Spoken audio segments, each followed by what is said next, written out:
요즘 디지털 노마드 형태로 전자책으로 부업을 버는 사람들이 많아졌습니다.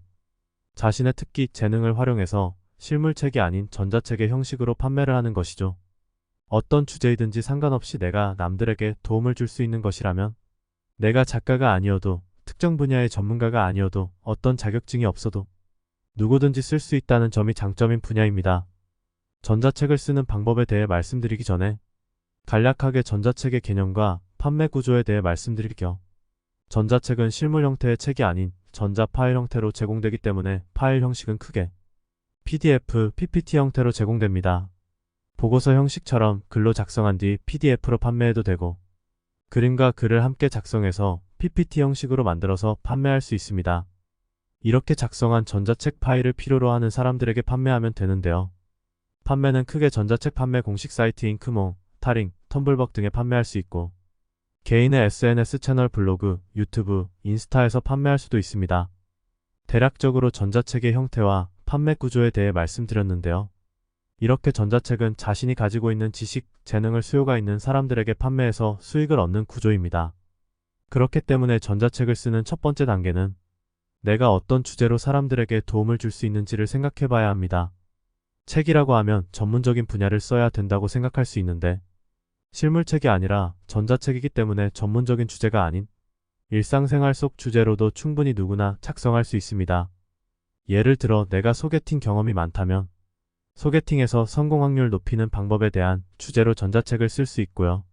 취업 준비를 오랫동안 해서 취업에 성공했다면 남들보다 빠르게 취업하는 방법, 대기업 빠르게 합격하는 노하우라는 주제로 전자책을 쓸 수 있습니다. 즉 내가 남들에게 도움을 줄 수 있는 주제가 무엇이 될지를 먼저 생각해보는 것이 가장 먼저 되어야 합니다. 여기서 중요한 점은 사람들에게 수요가 있는 주제를 선택해야 된다는 점이에요. 아무리 내가 자신 있는 분야에 대한 전자책이어도 수요가 없다면 판매도 그만큼 잘 되지 않겠죠? 결국 우리는 수익을 얻기 위해 작성하는 만큼 사람들의 수요가 뒷받침되면서 내가 지식을 나눠줄 수 있는 주제가 무엇인지 생각해봐야 합니다. 수요가 있는 주제를 찾는 방법은 다양합니다. 먼저 크몽에 들어가서 내가 생각한 주제의 키워드를 검색해보는 것인데요. 예를 들어 내가 20대 1억 모은 방법에 대해 글을 쓰고 싶다면 크몽에 채테크라고 검색해서 관련 주제에 대해 쓴 전자책이 몇 개 정도 있는지, 또 그 전자책이 몇 개 정도 팔리고 있는지를 먼저 찾아보세요. 만약 내가 쓰려고 하는 주제의 콘텐츠가 많고 수요도 많다면 작성하기 좋은 주제가 되겠죠? 하지만 내가 생각했던 주제가 전자책 플랫폼에서 판매하지 않고 구매 이력도 적다면 내가 작성했을 때 수요가 적을 확률이 높습니다. 열심히 작성했는데 팔리지 않으면 의미가 없으니까요. 이렇게 키워드로 검색해보면서 내가 생각하지 못한 주제에 대해서도 생각할 수 있습니다. 두 번째 단계는 이제 작성에 들어가는 것입니다. 하지만 무작정 쓰려고 하면 뭐부터 써야 할지 막막할 수 있습니다. 이때 제가 조언드리는 방법은 목차부터 작성해보는 거예요. 꼭 완성된 목차를 작성해야 한다는 의무감은 버리고 내가 어떤 주제로 글을 쓰고 싶은지 전체적인 틀을 짜보는 거죠. 목차를 통해 대략적인 틀을 잡아보면 세부적인 내용을 더 쉽게 생각할 수 있고 빠르게 글을 작성할 수 있습니다.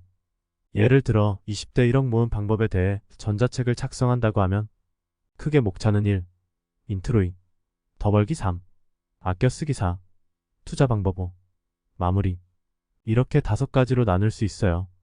인트로에서는 내가 왜 전자책을 쓰려고 하는지, 이 전자책을 통해 어떤 점을 말하고 싶은지, 이 전자책을 읽으면 어떻게 바뀔 수 있는지, 무엇을 얻을 수 있는지 등을 내 이야기를 통해 사람들에게 소개하는 부분을 작성하는 겁니다. 전체적인 전자책 내용을 간략하게 설명하지만 핵심은 사람들이 구매하도록 후킹하는 내용들로 채우는 겁니다. 이 인트로 부분을 읽고 사람들이 구매를 결정하기 때문이죠. 그렇기 때문에 인트로 부분에서 신경 써서 작성할 필요가 있습니다. 그리고 본론에서는 각 목차별로 세부 주제를 정해서 작성하면 됩니다. 더 벌기에는 앱테크로 영원 벌기, 배달의 민족, 알바로 영원 벌기, 공모주로 영원 벌기의 내용이 들어갈 수 있고요. 3. 아껴 쓰기에는 통장 나누기로 월급 아끼는 방법, 생활비 절약하는 방법. 4. 투자 방법에는 공모주, 주식, 부동산의 내용이 들어갈 수 있습니다. 본론에서 가장 많은 내용이 들어가고 메인 핵심 내용이 들어가는 부분이기 때문에 시간도 가장 많이 투자되는 부분으로 볼 수 있습니다. 마지막으로 마무리에서는 독자들에게 마지막으로 당부하고 싶은 내용, 전자책에서 결국 강조하고 싶은 내용 등을 간략하게 요약해서 서술하는 것입니다. 이렇게 작성한 전자책을 이제 판매해야겠죠? 판매 방법은 앞에서도 잠깐 말씀드렸지만 크몽, 타링, 텀블벅 등에 판매할 수 있고 개인의 SNS 채널, 블로그, 유튜브, 인스타에서 판매할 수도 있습니다. 공식 판매 사이트에서 판매하면 사람들에게 쉽게 노출될 수 있겠지만 또 그만큼 이미 판매되고 있는 전자책들이 많다면 쉽게 묻힐 수 있다는 단점이 있습니다. 또 수수료를 판매 사이트에서 일정 부분 가져가기 때문에 수익적인 면에서도 단점이 있죠. 그래서 내가 나만의 SNS 채널을 가지고 있고 일정한 수요층이 있다면, 예를 들어 블로그 이웃수가 많거나 유튜브에 구독자 수가 많다면 내 SNS 채널을 통해 홍보하고 판매하는 방법이 가장 빠르고 효과적인 방법입니다. 홍보를 딱히 하지 않아도 이미 수요층이 있기 때문에 구매를 쉽게 일으킬 수 있고 판매 수수료도 없기 때문에 100% 수익화를 할 수 있는 장점이 있습니다. 근데 여러분, 전자책에서 정말 핵심은 사실 내용보다 전자책의 썸네일과 목차 내용 그리고 미리 보기 내용입니다. 내용이 아무리 좋아도 구매하지 않으면 그 내용을 모르고 사람들이 구매를 결정하는 요소는 바로 매력적인 썸네일, 목차, 미리 보기 내용이기 때문입니다. 따라서 이 세 가지에도 내용만큼 오히려 내용보다 더 공들여서 제작해야 된다는 점을 명심하셔야 합니다.